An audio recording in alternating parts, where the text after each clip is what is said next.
njagala otegeeza abaana mu National Unity Platform ti Mwami Museveni mwegendereze nnyo yabategamu abantu ab'enjawulo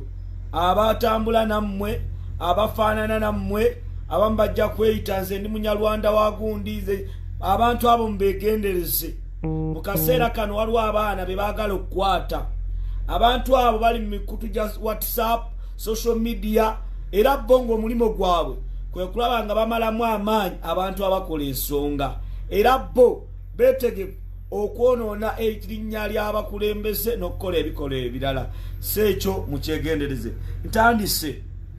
bakadde bange embeera etandise okwonooneka wetwogerera wano mu ggwanga Uganda gavumenti ya Mwami Museveni gagibugumye anti abakulu abasinga n'ab'ebyokwerinda essaawa zino wetwogerera batambula kwawa kubanga baatidde dda abasajja baatidde dda wetujjidde ku mpewo ez'olujjuliro TV njagala okutegeeza gwali eyo mu bitundu eby'ebbalibbali ali mu mawanga g'ebweru nti ekiri e Kampala kikuba bwe kinegula anti Mwami Museveni ne gavumenti ye n'ab'ebyokwerinda bajjeyo dda ebyokulwanyisa ebyenjawulo ennyonyi namunkanga ziri zirawuna mu bbanga buli wootunula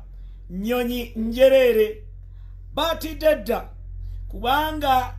kye basembyeyo okuwulira babagambye Kyagulanyi Ssentamu ye President elect of Uganda abeetoolodde Kampala abeetoolodde Wakiso abali mu mpigi ennyonyi zino bazirabyeko nga zigenda zitambula mpolampola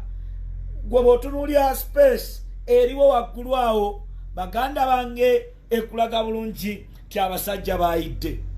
bw'otambulatambulako ennyonyi zino zikulaga enti abasajja baayidde beebuuza kituufu Bobi Wine agenda kulayira nga pulezidenti tukoze tutya era ezigenze ezimu zitambudde bw'ozitunuulira ennyonyi ezo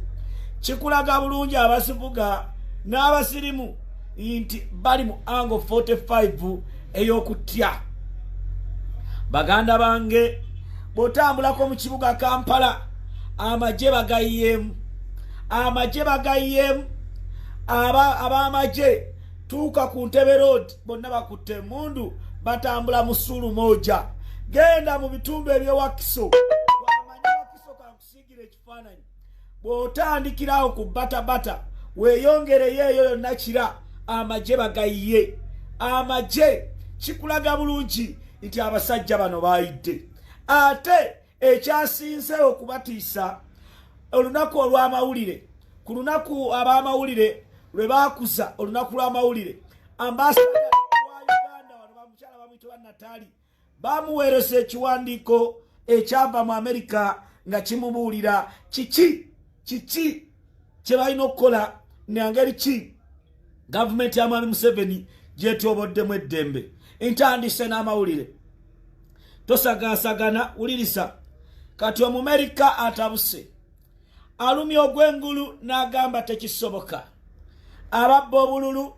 abanyaga obululu gubaakidde mujjukira bulungi waliwo omwana Ssegawa gwe baatulugunya Ssegawa aleese obuzibu Ssegawa oyo mwana gwe baasikamu amannyo oyo mwana gwe baayokya wetwogerera gababugumye anti Omumerika alumya ogw'engulu n'agamba tekisoboka era n'agamba abakola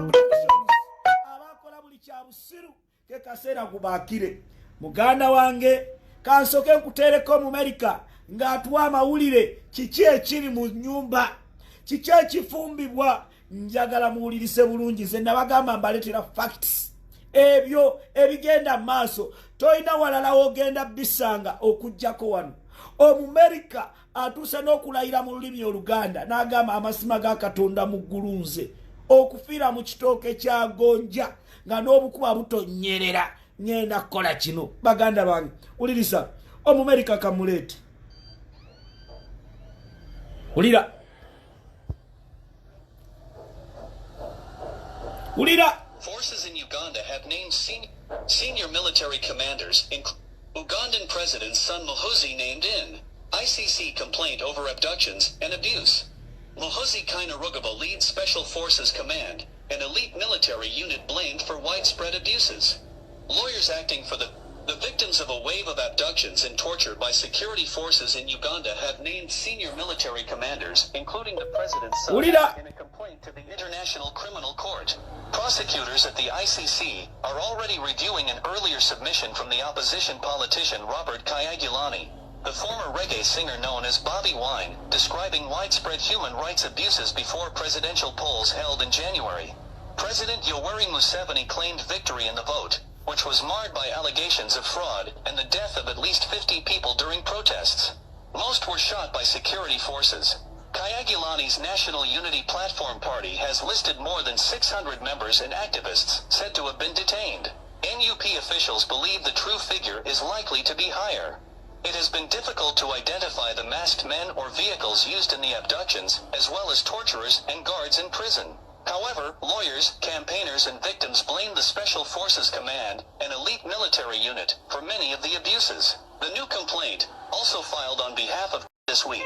The SFC is commanded by Museveni's son, 47-year-old son LT Gen Muhoozi Kainerugaba, who was named in the complaint along with several senior officers. In Uganda today, the civil function is subverted in favor of the military that patrols all towns and cities, the complaint alleges. The military maintains power of arrest over civilians who are held on vague and indeterminate charges. The complaint describes hundreds of abductions. Some detainees have had their joints have been burned with cigarettes or had fingernails torn out. At least one detainee has been confirmed as having died in custody, although the death toll is thought to be much higher. Many of those abducted have suffered significant and potentially lasting physical and psychological harm. Ugandan military spokespeople have repeatedly denied responsibility for any abuses, and Museveni in a national address in February dismissed allegations that his forces had illegally detained civilians, saying the army was a disciplined force, and that his party does not kill its opponents. Maj Jimmy Omara, a spokesperson for the SFC unit,